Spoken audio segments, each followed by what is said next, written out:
Hello, Namaste. Welcome to the Best Preparation, our YouTube channel for learning English language. Please don't forget to subscribe this channel, share it to your friends, like and comment. Let's see how present tense is used to express future actions. Okay?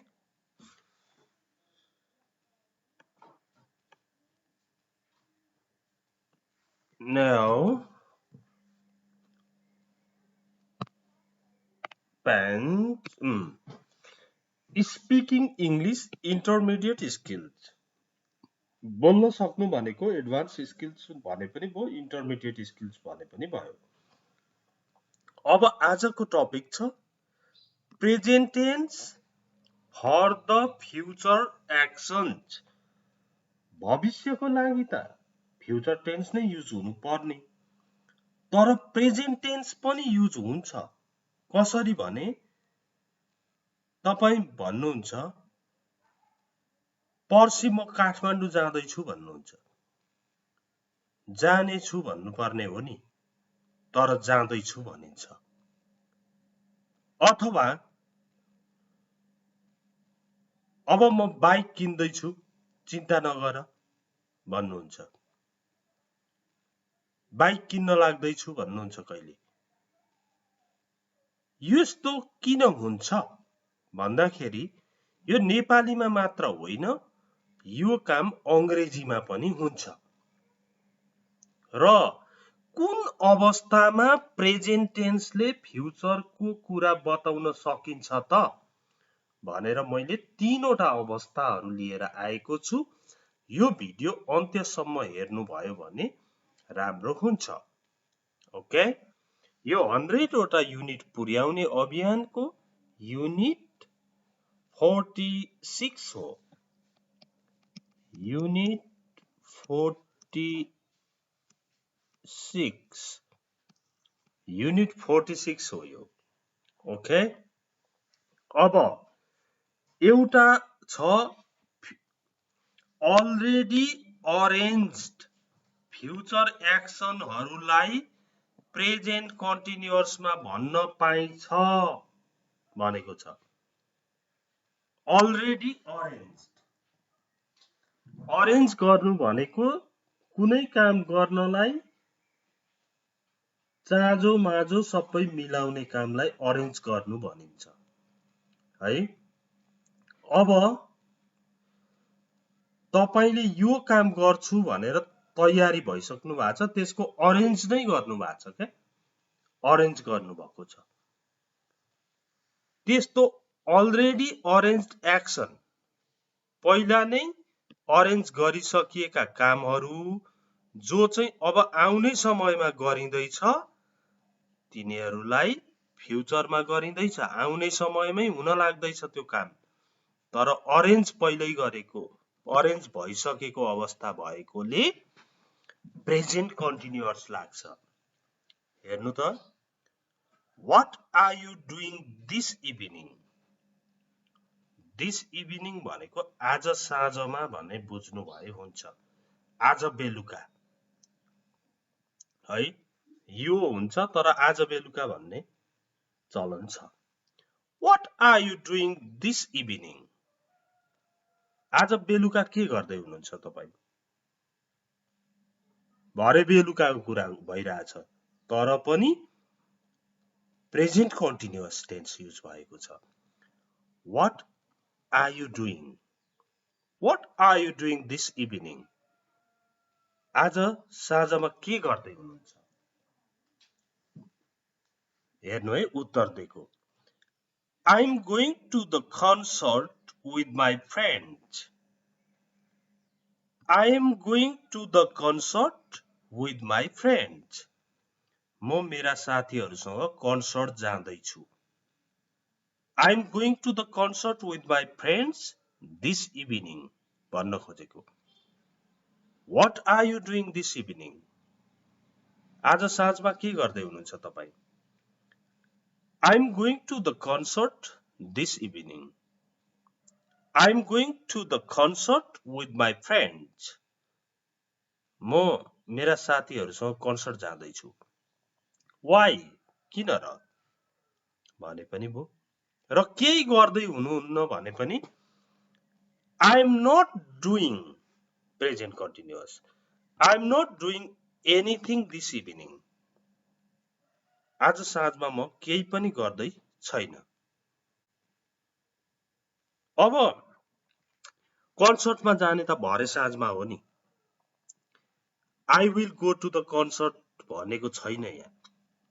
किनभने आज साँझमा के गर्दै हुनुहुन्छ साथी भनेर सोध्छौं हामी पनि.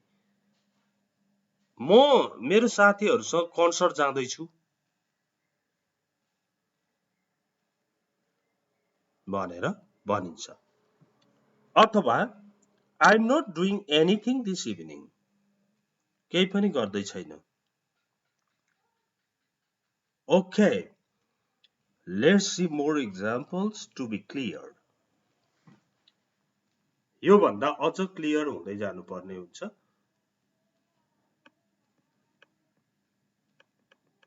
यो चाहिँ यसको चाहिँ अर्थ म मेरा साथीहरूसँग कन्सर्ट जाँदैछु भयो है. म मेरा साथीहरूसँग कन्सर्ट जाँदैछु. म मेरा साथीहरूसँग कन्सर्ट जाँदैछु. I'm going to the concert with my friends. यसरी भविष्यमा भरे हुने काम, आउने समयमा हुने काम पनि प्रेजेन्ट कन्टिन्युअस लगाएर भन्न पाइँदो रहेछ. कति बेला अरेन्ज्ड गरेको छ. त्यसको तारतम्य मिलाइसक्नु भएको छ तपाईले. त्यो गर्ने नै वाला हुनुहुन्छ भने त्यसलाई प्रेजेन्ट कन्टिन्युअसमा भन्दा हुन्छ. अब अर्को कन्भर्सेसन हेरौं.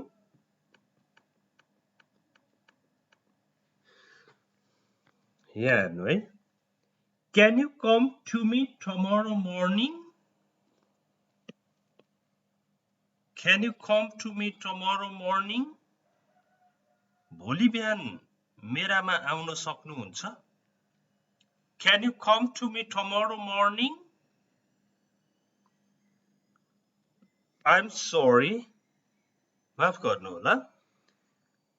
I'm cleaning the compound tomorrow morning. भोलि बिहान म कम्पाउन्ड सफा गर्दैछु. भोलि बिहान म कम्पाउन्ड सफा गर्दैछु.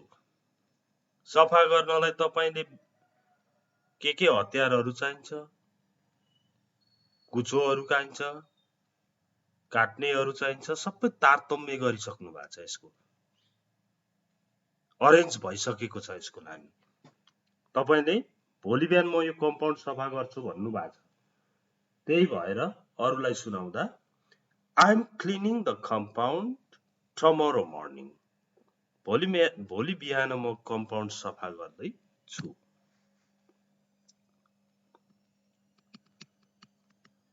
भोलि बिहान म कम्पाउन्ड सफा गर्दै छु. भोलि बिहान म कम्पाउन्ड सफा गर्दै छु. I'm cleaning the compound tomorrow morning. Okay? Now, let's see another example.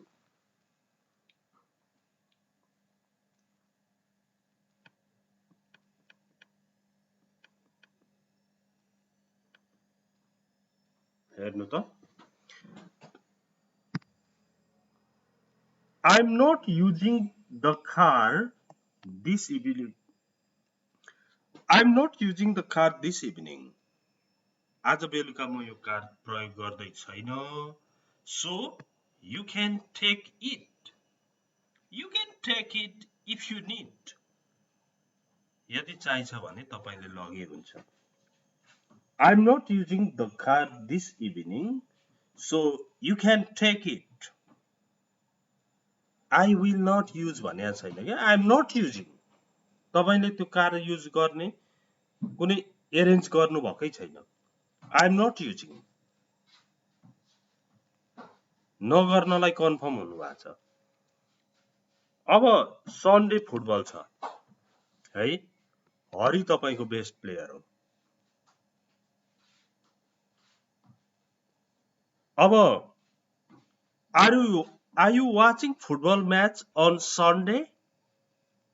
तिमी सन्डे फुटबल हेर्दै छौ भन्दाखेरि yes of course भन्नुभयो तपाईले. Hari is my best player भन्नुभयो. Hari isn't playing football on Sunday. Hari त आइतबार खेल्दै छैन नि. He's hurt his leg. यो ह्याज हो.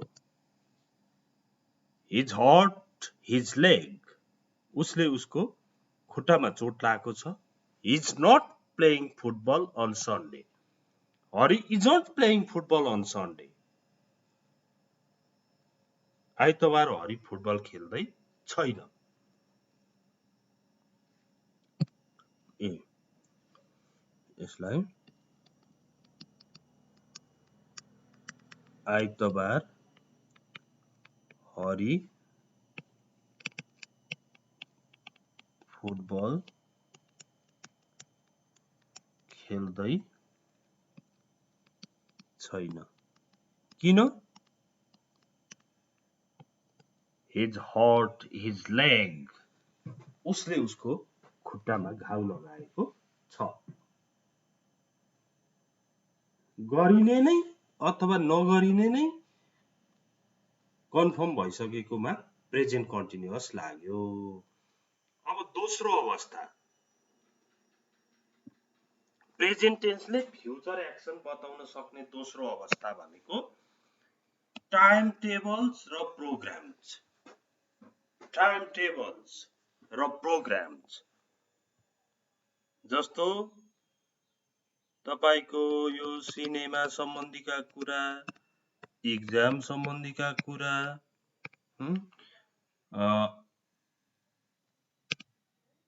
यस्ता सिनेमा, एक्जाम, एक्जिबिसन, कन्सर्ट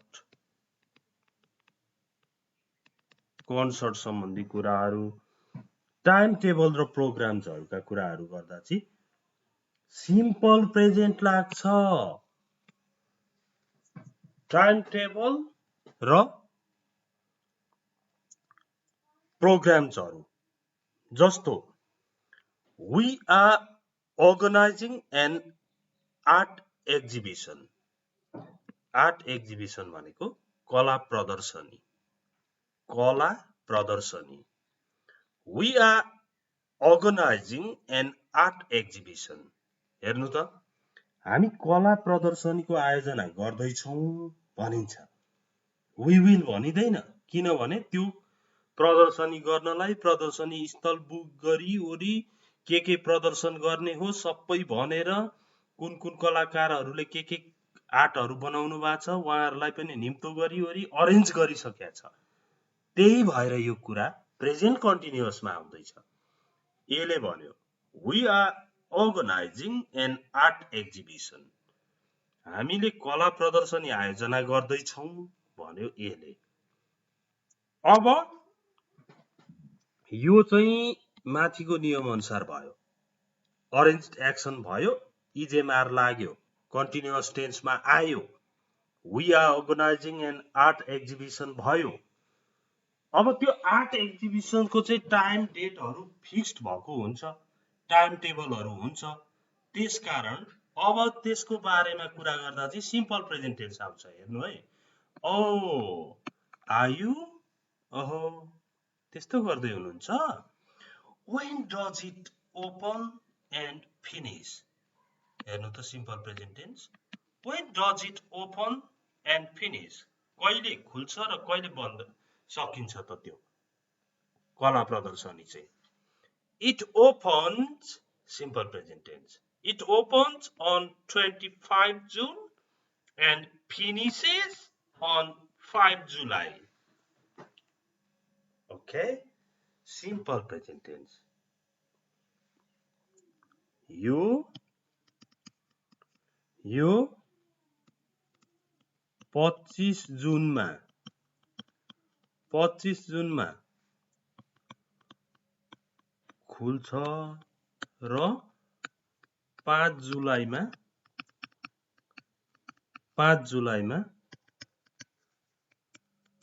सकिन्छ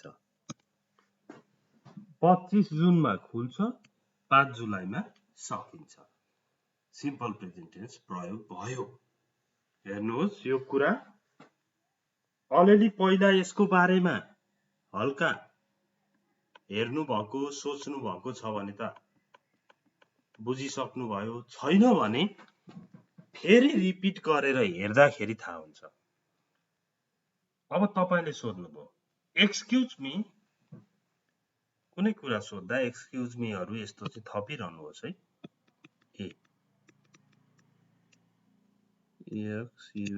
एक्सक्युज मी भन्नुहोस् What time does this bus get to Pokhara? What time does this bus get to Pokhara? यो बस कति बजी पोखरा पुग्छ? It gets to Pokhara at around 6 p.m. 6 बजी पुग्छ. लगभग 6 बजी तिर पुग्छ. ओके? यहाँ के भनेको रहेछ? एक्सक्युज मी भनेको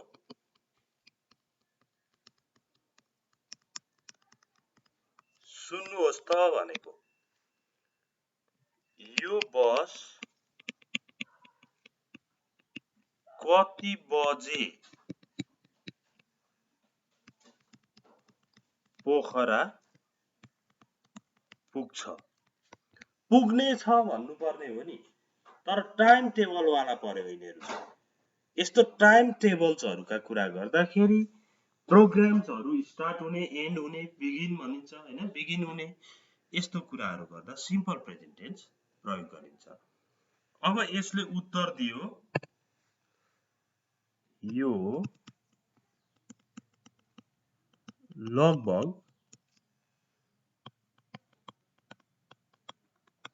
बेलुका 6 बजेतिर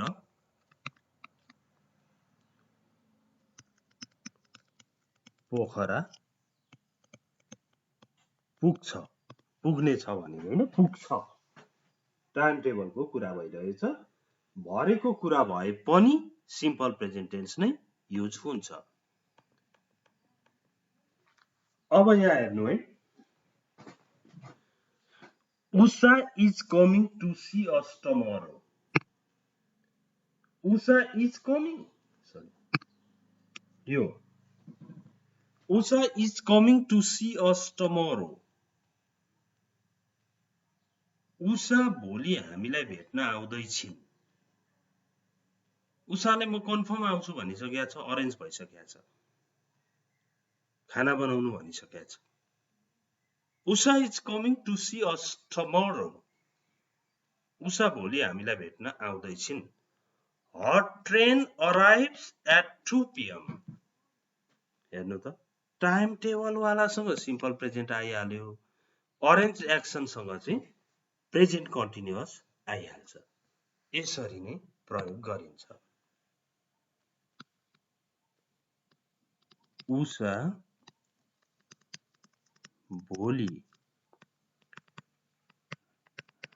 हामीलाई सी भनेको भेट्नु उषा भोलि हामीलाई भेट्न आउने छिन् होइन आउँदै छिन् हुन्छ Usha is coming to see us tomorrow उनको रेल ट्रेन 2 बजे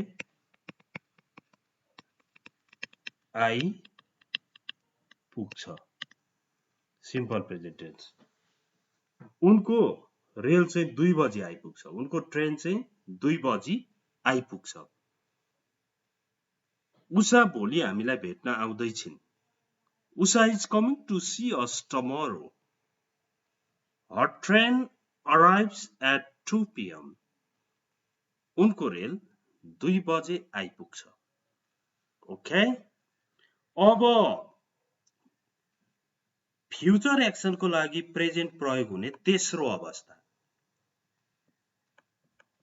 हेर्नुहोस् त। तेस्रो अवस्थामा subject plus is am are going to plus V1 plus object for future भनेको छ है। डिसाइडेड, अब यो चाहिँ कस्तोमा त भन्दाखेरि अरेन्जमा गोइङ टु लाउँदा त्यति राम्रो सुनिँदैन, राइट चाहिँ राइट हुन्छ फेरि।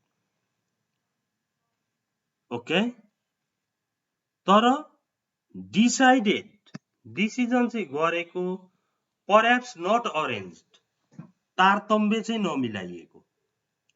यहाँ अरेन्ज गर्नु र डिसाइड गर्नुमा कुरा केही फरक छ है। भाषा जति पढ्यो उति भास्ट हुँदै जान्छ। जस्तो तपाईले बाइक किन्ने डिसिजन गर्न सक्नुहुन्छ, बाइक किन्ने निर्णय गर्नुहुन्छ, त्यो निर्णय गर्ने काम एउटा भयो। अर्को अरेन्ज गर्ने काम भनेको चाहिँ कति पर्छ सोधिओरी पैसा सैसा भेला गरिओरी गरेको अवस्था चाहिँ अरेन्ज गरेको अवस्था। यहीबाट बुझ्नुहोस् है, गोइङ टु र प्रेजेन्ट कन्टिन्युअस लाग्छ कि गोइङ टु फ्युचर लाग्छ भन्ने चाहिँ यहीँबाट बुझ्नुहोस्।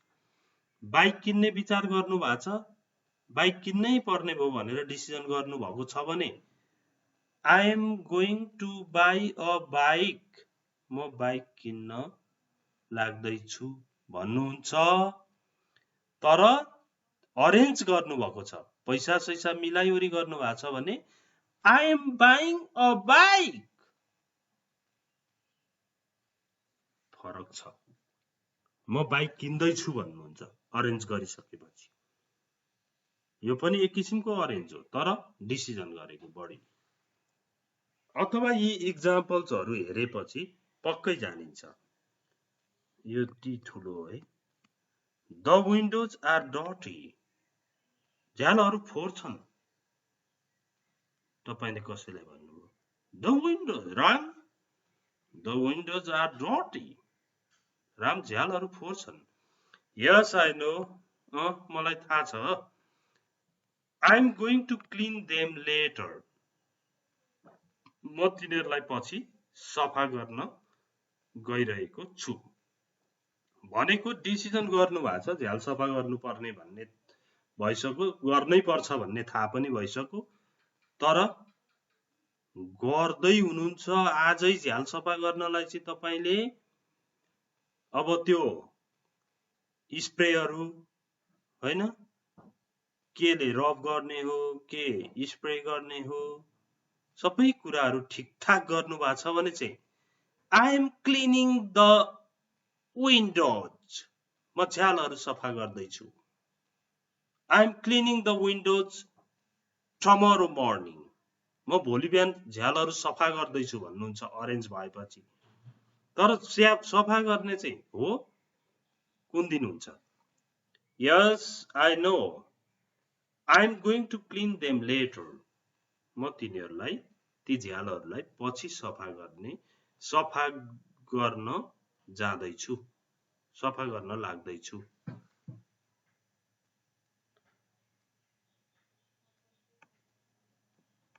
यहाँ हेर्नुहोस्,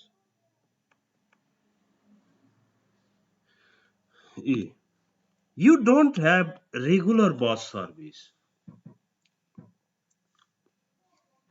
अब बस टाइममा गएर केही काम गर्नुपर्ने खालको काम आइलाग्यो, अनि त्यो काम दिने मान्छे पनि तपाईकै गाउँको हो। उसले भन्छ तपाई 10 बजी फलानु ठाउँ पुगेर अफिस खोल्न भ्याउनुहुन्छ त? भ्याउँछु नि, गर्छु, किन नगर्नु भन्नुभयो तपाईले। But you don't have regular bus service, तर तपाईको रेगुलर बस सर्भिस छैन। यस इज अ प्रब्लम हो, यो समस्या हो। I am going to buy a bike, म बाइक किन्न लाग्दैछु, किन्न गइरहेको छु भनेको सबै अरेन्ज गरेको भए त I am buying a bike भनिहाल्नुहुन्थ्यो तपाईँले। किन्ने हो बाइक, अब के गर्नु, चाहिएकै छ भन्नुभएको छ। पैसा कता हो, कति पर्छ, के गर्छ, त्यत्रो योजना चाहिँ बनाएको छैन।